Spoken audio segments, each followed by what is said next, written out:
योगी जी ने हम नौजवानों के पीछे सचिन भैया एंटी रोमियो लगा दिया है, इसलिए आजकल दिल्ली में रहना पड़ता है। योगी जी से मैंने पूछा कि आपने ऐसा क्यों किया, तो बोले बेटा जिस सुविधा का लाभ हम खुद नहीं ले पाए वो तुम्हें कैसे लेने दें। कुछ बच्चे इतने क्यूट होते हैं पवन भैया कि उनको देखने के बाद उनकी मम्मी को भी एक बार देखने का मन करता है। देखिए, पत्नी और पाकिस्तान दोनों की राशि एक होती है, दोनों कब जंग छेड़ दें कोई भरोसा नहीं। ठीक उसी तरह हस्बैंड और हिंदुस्तान की भी राशि एक होती है, कब तक सहते रहेंगे कुछ पता नहीं। कुछ पत्नियों की आदत होती है अपने पतियों पे बहुत शक करती हैं। एक पत्नी की आदत थी अपने पति पे शक करती थी, शक किया तो उसका मोबाइल चेक किया, मोबाइल चेक किया तो उसमें 3 नंबर सेव थे।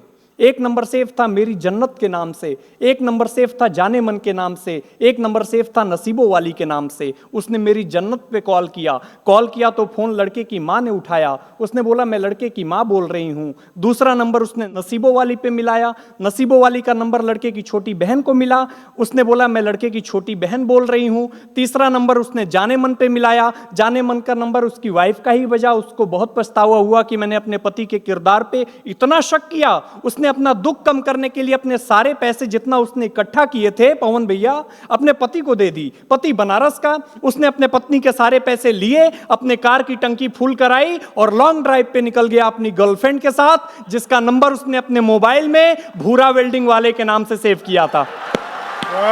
आप लोग काशी वाले लोग हैं।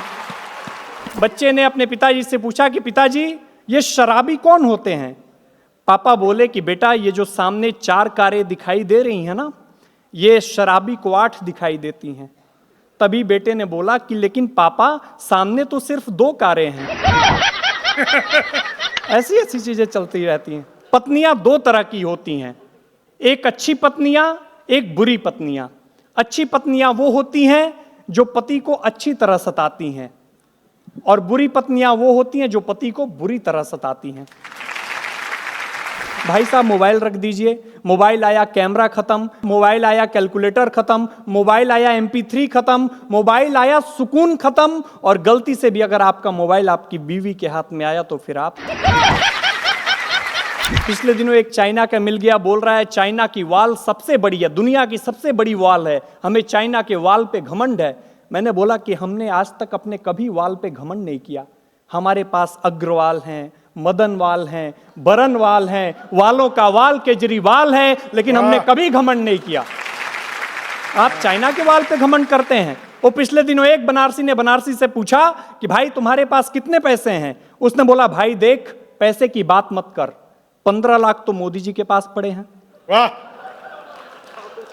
और 5 बोरा आलू राहुल गांधी के पास सोना बनाने के लिए पड़ा है।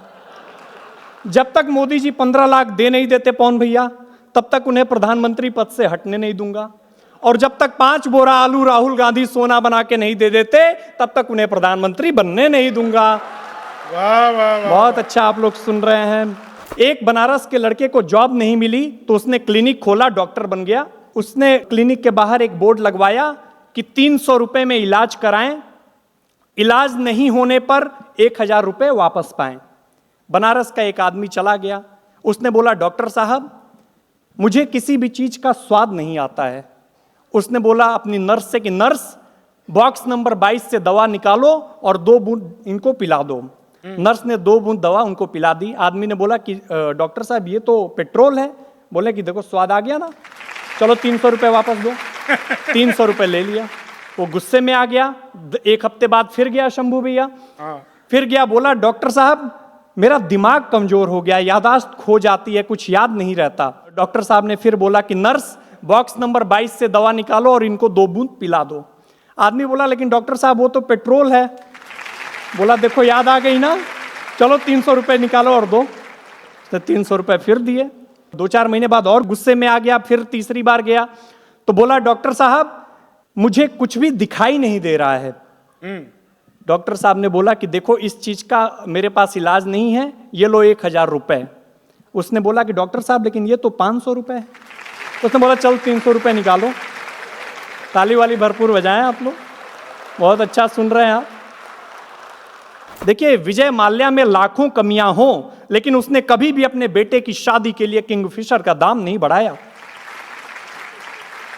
अंबानी जी से एक बात तो मैं कहना चाहूंगा कि जब कंपनी का रिचार्ज का दाम बढ़ा करके जनता के प्राण ही लेने थे तो कंपनी का नाम जियो क्यों रखा?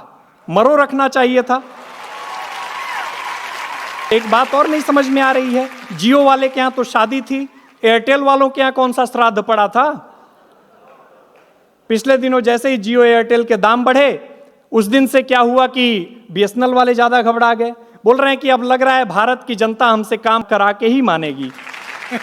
तो ऐसी जनता को विशेष प्रणाम। एक बार एक वकालत का छात्र एलएलबी की परीक्षा में फेल हो गया, प्रोफेसर साहब के पास गया, बोला प्रोफेसर साहब अगर आपने 3 सवाल का जवाब दे दिया तो मैं ये रिजल्ट सही मानकर वापस चला जाऊंगा, और अगर आपने इस सवाल का जवाब नहीं दिया तो आपको मुझे पास करना ही पड़ेगा।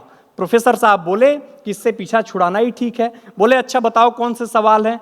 तो बच्चे ने बोला कि ऐसी कौन सी चीज है जो लीगल है लेकिन तर्कसंगत नहीं, तर्कसंगत है लेकिन लीगल नहीं, ना लीगल है ना तर्कसंगत। प्रोफेसर साहब को जवाब नहीं सूझा तो उसको पास करके भेज दिए। अगले दिन जब क्लास में गए तो वही सवाल बच्चों से पूछा तो देखा कि सारे बच्चों ने हाथ खड़े कर रखे थे। तो एक बच्चे से बोला अच्छा तुम बताओ, तो खड़ा हुआ, बोला कि सर आपने 56 साल की उम्र में एक 25 साल की लड़की से शादी की, यह लीगल है लेकिन तर्कसंगत नहीं। आपकी वाइफ ने अपने हमउम्र लड़के को अपना बॉयफ्रेंड बनाया, यह तर्कसंगत है लेकिन लीगल नहीं। और आपने अपनी पत्नी के बॉयफ्रेंड को फेल होते हुए भी पास कर दिया, ये ना लीगल है ना तर्कसंगत। कुछ चीजें मुझे याद आ रही हैं, मैं सुना रहा हूं। जब हनुमान जी लंका जा रहे थे तो वानर साथी ने पूछा कि आप लंका तो जा रहे हैं लेकिन क्या आप रावण के पराक्रम की बराबरी कर पाएंगे? तो हनुमान जी ने कहा कि न में समा रावण कोट्यो अधमा, रामस्य दासो अहम अपार विक्रमः। करोड़ों रावण भी आ जाएंगे तो पराक्रम में मेरी बराबरी नहीं कर सकते। इसलिए नहीं कि मैं बजरंग बली हूं, अपितु इसलिए मैं श्री राम का परम सेवक हूं और श्री राम मेरे स्वामी हैं। तब मैं 4 पंक्तियां पढ़ता हूं, सुनिएगा। स्वागत है भाई। कि गर्व सदा है इस धरती की पुण्य धरा पर जीने में, वाह।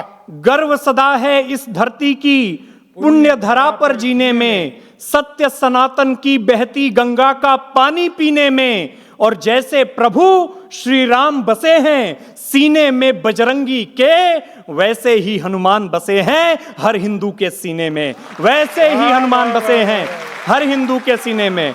एक बार अच्छे से हो जाए, जय श्री राम। जय जय श्री राम। बहुत बहुत आभार। हर बेटी के भाग्य में पिता होता है लेकिन हर पिता के भाग्य में बेटियां नहीं होती। वाह क्या बात है। हर इंसान के जीवन में 100 भाग्य होते हैं, जब 100 में से कुछ भाग्य अच्छे होते हैं तो बेटों का जन्म होता है, और जब 100 में 100 भाग्य अच्छे होते हैं तब जाके बेटी का जन्म होता है।